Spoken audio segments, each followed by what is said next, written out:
The first principle of neuroplasticity is use it or lose it. Remember we talked about your nervous system forming a roadmap? Well, imagine these roads on a snowy day. The roads with more cars will remain clear and accessible because every time a car passes through, it clears the snow. The cars on the road represent your actions, thoughts, and feelings. So every time you practice a movement, a thought, or a feeling pattern, you reinforce the connections between your neurons in these pathways. Now, if you were to stop these practices, the neurons involved in this functional pathway will begin to degrade and the road will be blocked. Just like how it would be difficult to drive on a snowy road that hasn't been accessed for a while. So in order to maintain a functional neuronal pathway, you ought to use it or lose it. The second principle of neuroplasticity is use it and improve it. This is a similar concept as the previous one, but instead of your neurons degrading from the lack of use, your neurons get healthier from being utilized.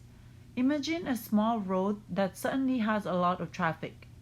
To deal with the traffic and improve the efficiency of the road, the city will send out a construction crew to improve the conditions of the road.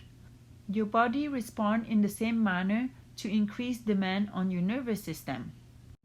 If you spend a lot of time practicing a movement, a thought, or a feeling pattern, your body will send out a maintenance crew to promote the health and the efficiency of the neurons involved in that pattern.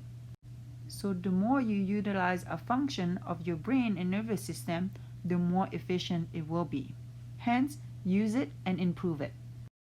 The third principle of neuroplasticity is specificity. This refers to the specificity of your training experience. For example, if you want to improve your snowboarding skill, you might feel that doing a lot of squat exercises will help strengthen your legs and make you a better snowboarder. However, gaining strength in your legs may not necessarily generalize to your performance on a snowboard. This is because the neural circuit involved in a squat is only a small portion of the neural circuit involved in snowboarding. So, in order to improve your skills in any activity, you want your training practices to be as specific as possible so that you can engage the whole neural circuit involved in the activity that you want to improve on. The fourth principle of neuroplasticity is repetition matters. When you learn a new skill, the rewiring of your brain does not occur right away. You need to continue to practice the newly acquired skill in order to reinforce that pathway. For example, just because you are able to perform a new snowboard trick for the first time, it doesn't mean that you've learned the trick. Your neurons in this pathway have just started to make connections. In order to rewire your nervous system to continue communicating in the same pattern, you need to continue to practice the same trick over and over again. Hence why repetition matters. Unfortunately, we cannot determine the amount of practice required to rewire your brain. That number is likely to be task dependent.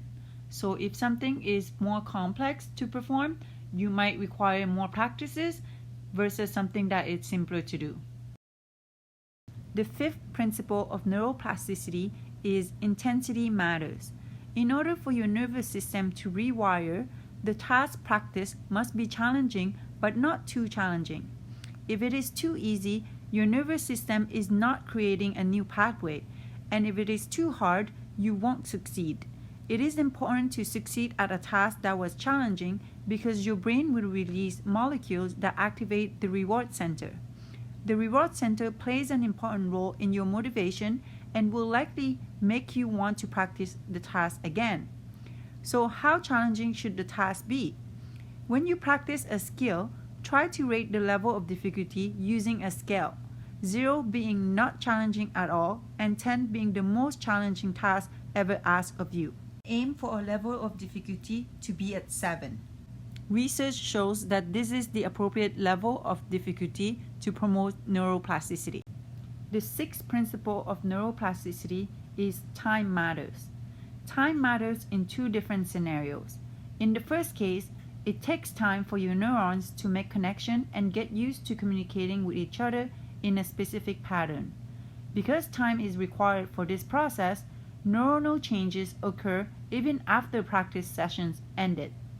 This means don't be so hard on yourself, take breaks, and let the change occur with time.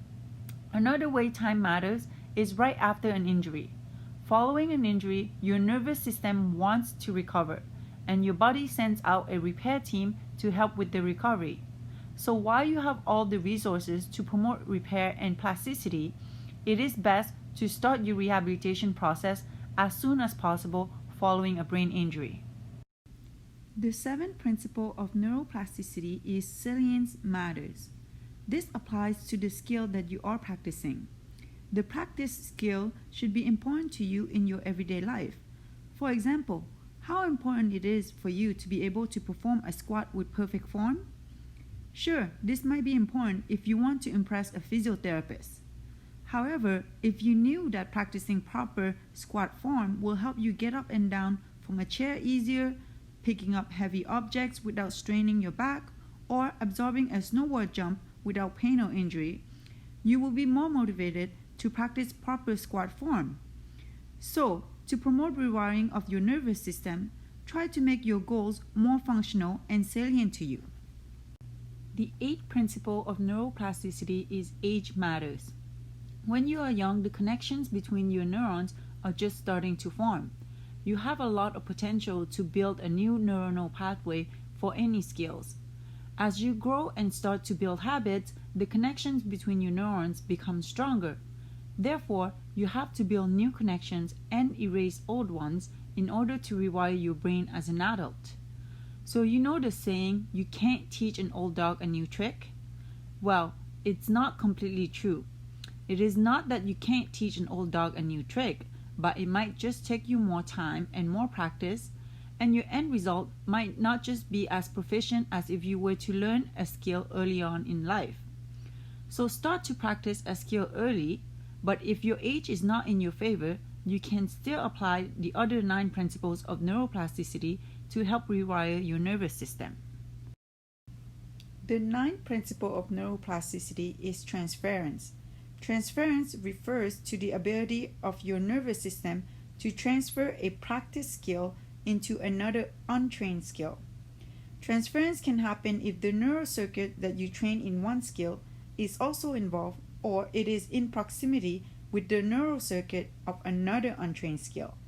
For example, if you spend the summer months practicing balance on a longboard or skateboard, you will likely improve your balance on the snowboard when winter comes.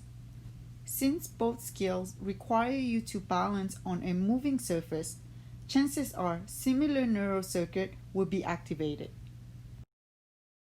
The last principle of neuroplasticity is interference. This principle states that plasticity within one neural pathway can interfere with the plasticity of another neural pathway. For example, after an injury, someone with weakness in the ankle might have adopted a pattern of overflexing at their hips to help with foot clearance. This strategy can help reduce risk of falls. However, this might not be the best way to walk, as it can contribute to muscle imbalance and cause pain. Now the challenge would be to unlearn the excessive hip flexion and strengthen the ankle dorsiflexors. Self-taught compensatory pattern interferes with treatment, and we can often see this in cases where patients wait too long to receive treatment.